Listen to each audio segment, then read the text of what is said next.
السلام علیکم ورحمۃ اللہ۔ تذکرہ چل رہا ہے مولانا طارق جمیل صاحب جب پہلی بار ڈیر اسماعیل خان مرکز تشکیل ہوئی، جون 2001 کی یہ بات چل رہی ہے۔ 15 دن کی ان کی جماعت کی تشکیل ہوئی تھی زمینداروں کی، تو وہ تذکرہ چل رہا ہے اور یہ 28 زمیندار تھے، یعنی 28 آدمیوں کی جماعت تھی۔ اس میں سے تقریباً آدھی جماعت تو بکر کے راستے ڈیر اسماعیل خان پہنچ گئے تھے،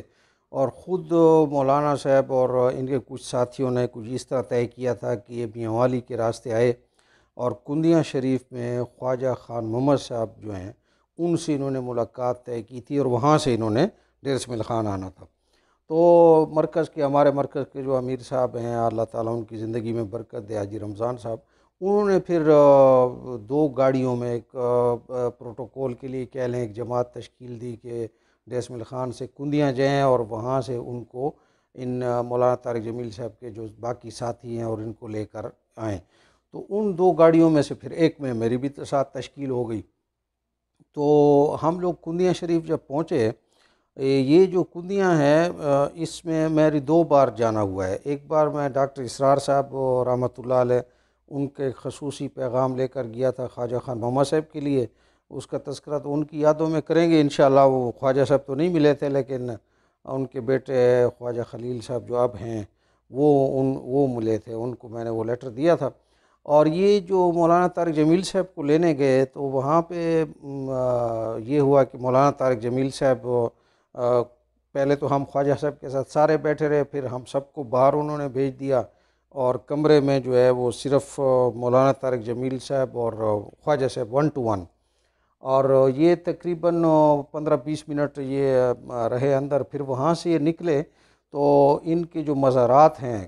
مقابر ہیں ان کے بزرگوں کے، قبرستان سا ہے مسجد کے ساتھ، تو وہاں پہ گرمی بھی تھی، ننگے پاؤں وہاں پہ گئے اور قبروں کے اوپر جو ہے نا یہ کھڑے رہے، ہم بھی ساتھ کھڑے ہو گئے، وہ جس کو مراقبہ کہتے ہیں یا کیا کہتے ہیں، قبر کے ساتھ کھڑے۔ مجھے ابھی تک اس کی سمجھ نہیں ہے کہ یہ کیا ہے۔ ہاں، اور ایک بار وہ جھاونیاں میں مولانا عبد القادر صاحب ہیں شاید، ان کے مزار پہ میں گیا تو میں نے بھی جا کے وہ کھڑا ہوا، تو ایک ساتھی نے سمجھا کہ شاید مجھے کچھ نظر آ رہا ہے، تو انہوں نے کہا بھئی آپ کو کیا نظر آیا؟ میں نے کچھ بھی نظر نہیں آیا۔ آپ نے کیا پڑھا؟ میں نے کہا کچھ بھی نہیں پڑھا۔ تو کہتے کہ یعنی سورۃ فاتح پڑھے۔ تو انہوں نے کہا پھر آپ نے یہ جو کھڑے رہے اور آپ نے کیا کیا؟ میں نے کہا میں نے یہ کیا کہ میں نے اللہ تعالیٰ سے دعا کی کہ اللہ یہ مولانا طارق جمیل صاحب کو میں نے دیکھا اس طرح کرتے، اور بھی کچھ بزرگوں کو دیکھا ہے، تو اگر اس میں کوئی چیز ہے تو مجھے بھی دکھا، تو شاید ہمارے گناہ ہیں، بہرحال ہمیں تو نظر نہیں آئی۔ اچھا، پھر ہوا یہ کہ وہاں سے طارق جمیل صاحب کو لے کے ہم ڈیر اسماعیل خان آئے۔ وہاں جو ہے نا فقیر عبد المجید صاحب یاد آ گیا، اللہ تعالیٰ ان کو غریق رحمت فرمائے، پپلاں والے، وہ ان کے غالباً ناظم بھی رہے اور ڈسٹرکٹ جو بھی رہے،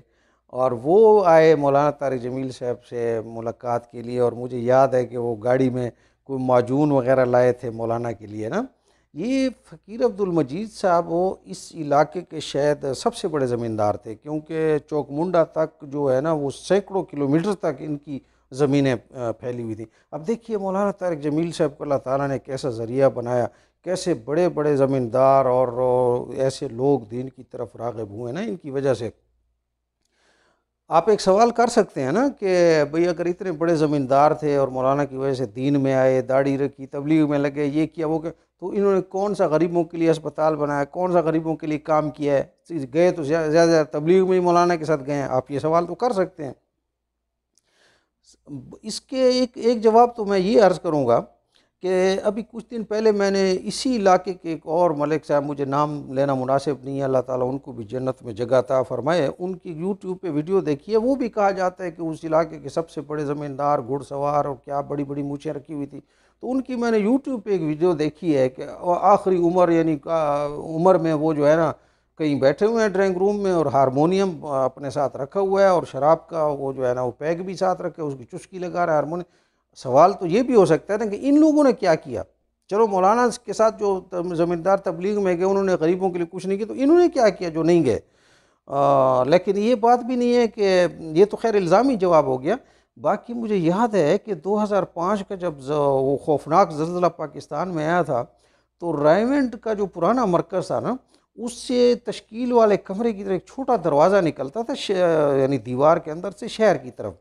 تو یہاں جو ہے نا اسی دروازے سے نکل کر یہ گلی ہے، اور یہاں پہ کوئی بیٹھک تھی کسی صاحب کی، یہاں پہ مولانا طارق جمیل صاحب کی ایک خصوصی اسی کسی بیٹھک میں خصوصی مجلس تھی، اور اس میں بھی شریک تھا، اور اس میں جو ہے نا میں گیا تھا وہاں پہ، ویسے ہی ایسے آبزرور ہی چلا گیا تھا، تو وہاں پہ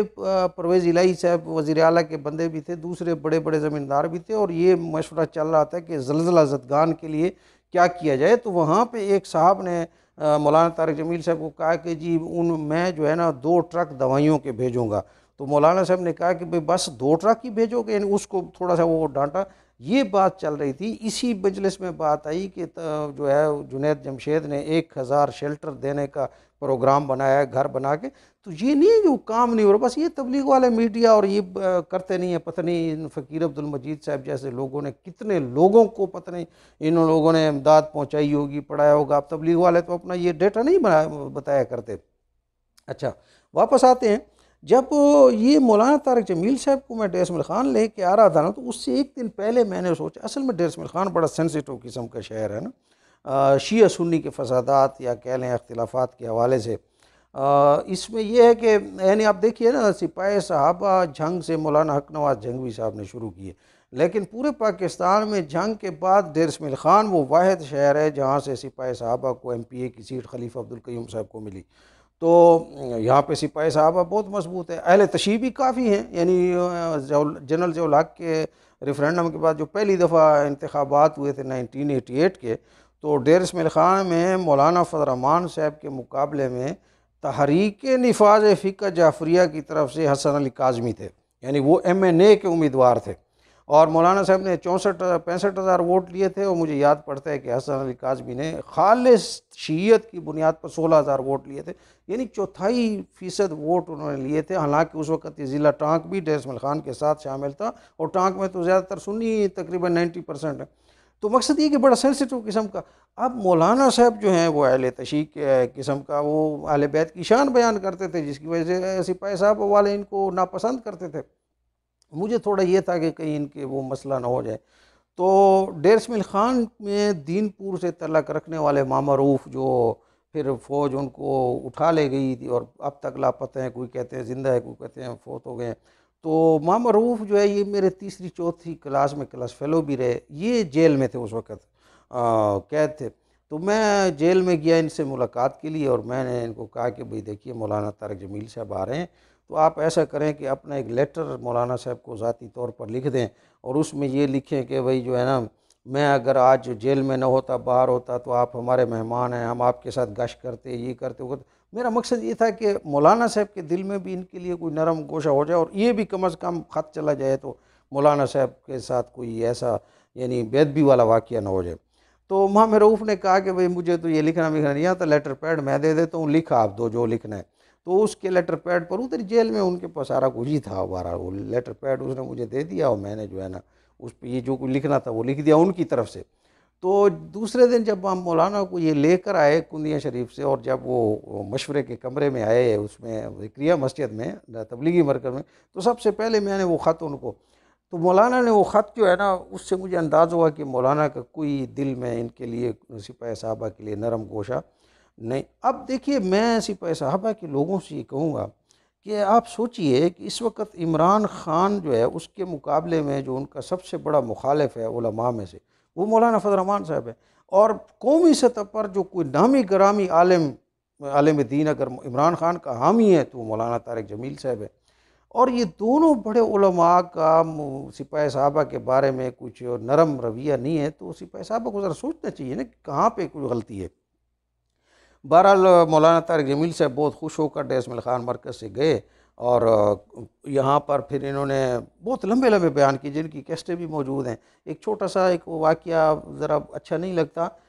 وہ بھی چلو فائدے کے لیے میں سامنے کر دیتا ہوں۔ آدمی خطابت کرتا ہے تو بعض اوقات خطابت میں آدمی سے کوئی نہ کوئی بات ہو جاتی ہے، ابھی میں آپ کے سامنے ویڈیو میں مطلب ہے کہ فی البدیہہ بول رہا ہوں، تو کوئی نہ کوئی بات اوپر نیچے انسان ہے ہو جاتی ہے۔ تو انہوں نے مولانا طارق جمیل صاحب نے کہیں پر یہ بات کہی بنو امیہ کے متعلق، کہ ان کے مظالم، اور وہ باتیں کرتے ہوئے انہوں نے یہ کہا کہ آج جو ہے حسین کا نام لینے والے تو کئی ہیں، لیکن کوئی بنو امیہ کا کوئی نام لینے والا بھی نہیں ہے۔ اب اس کو پکڑ کر نا سپاہی صاحب والوں نے کہا کہ بھئی انہوں نے تو امیر معاویہ کی شان میں گستاخی کی کہ ان کا نام لینے والا کوئی نہیں. اب مولانا طارق جمیل صاحب بڑے سلجھو قسم کے آدمی ہیں، ان کو جب یہ بات پہنچی کہ اس طرح کوئی آپ کے خلاف بات چل رہی ہے سارا کچھ، اور ملتان کے ایک بخاری صاحب انہوں نے اپنے رسالے میں اس پہ بڑا کچھ لکھا، تو مولانا طارق جمیل صاحب نے فوراً ہی ان کو معذرت نامہ لکھ دیا کہ بھئی مجھ سے یہ بات چیت میں یہ جملہ نکل گیا. دیکھیے انسان کی نیت کے بجائے اس بندے کی معذرت قبول کرنے کے انہوں نے ان کے خط کی بھی فوٹو اسٹیٹ وہ اپنے اس میں وہ کر دی کہ بھئی یہ تو بہرحال یہ تو ہوتا رہتا ہے. لیکن مولانا طارق جمیل صاحب ڈیرس مل خان سے بہت خوش ہو کے گئے، پھر کافی دفعہ آئے بھی، اب تو کافی عرصہ ہو گیا، حالات بھی ایسے ہو گئے کہ نہیں آئے. تو مولانا طارق جمیل صاحب کا جو انسانی پہلو ہے، خاص طور پر آج کل وہ جس طرح معاملات پہ، اخلاق پہ اور لوگوں کی ویلفیئر پہ زور دے رہے ہیں، تو اللہ ہی ان کو جزائے خیر عطا فرمائے. اور پھر ایک مخصوص طبقے کو جو انہوں نے لیا ہے، جو کہ گمان بھی نہیں ہو سکتا تھا علماء کی طرف سے کہ اس طبقے کی طرف توجہ فرمائیں،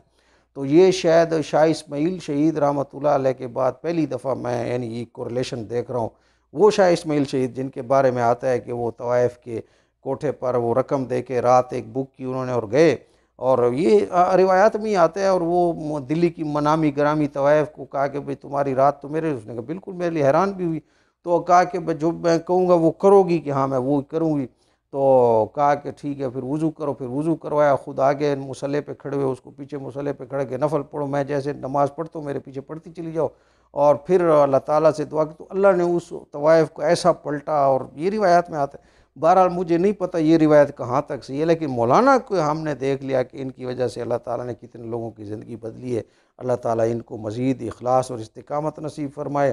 اور ان سے بہت زیادہ اس کا دین کا کام لے لے. السلام علیکم ورحمۃ اللہ وبرکاتہ.